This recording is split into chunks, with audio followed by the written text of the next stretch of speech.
Hi, everybody. On Thursday, I addressed a conference for business leaders from around the world. And my pitch was simple. Choose America. Invest in America. Create jobs in America. It speaks to my top priority as president: growing our economy, creating good jobs, strengthening security and opportunity for the middle class. Over the past 3.5 years, our businesses have created over 7.5 million new jobs. And this week, the Treasury confirmed that since I took office, we've cut our deficits by more than half. But we have more work to do. We need to grow and create more good jobs faster. That's my driving focus, and I'll go anywhere and do anything to make it happen. That has to be Washington's driving focus as well.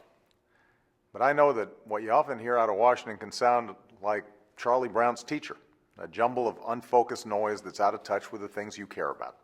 So today, I want to cut through that noise and talk plainly about what we should do right now to keep growing this economy and creating new jobs.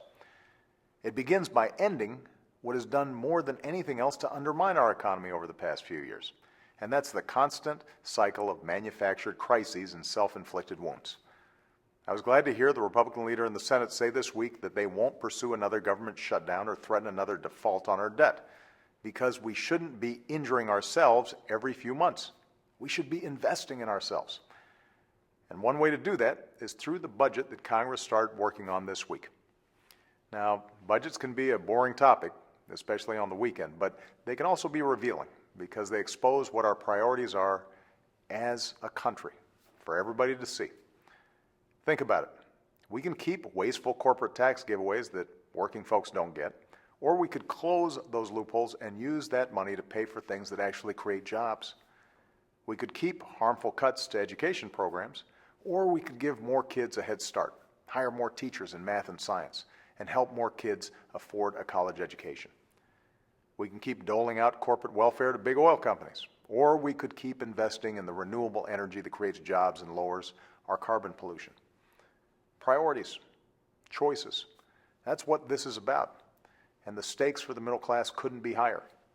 If we don't pick the right priorities now, make the right choices now, we could hinder growth and opportunity for decades and leave our children with something less.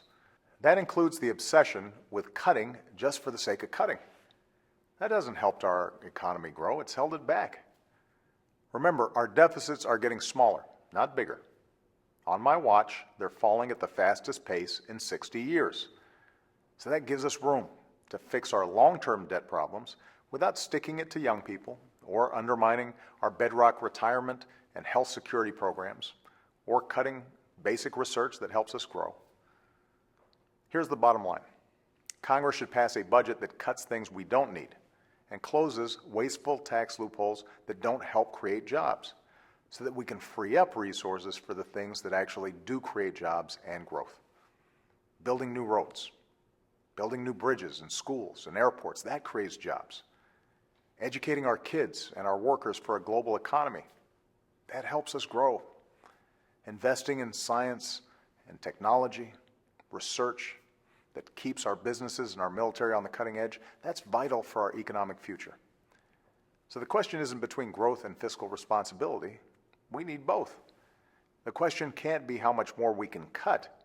It's got to be how many more jobs can we create? How many more kids can we educate? How much more shared prosperity can we generate? Because in America, our economy doesn't grow from the top down. It grows from the middle class out. And as long as I'm president, our national mission will remain building an America where everyone belongs and everyone who works hard has a chance to get ahead. Thanks, everybody, and have a great weekend.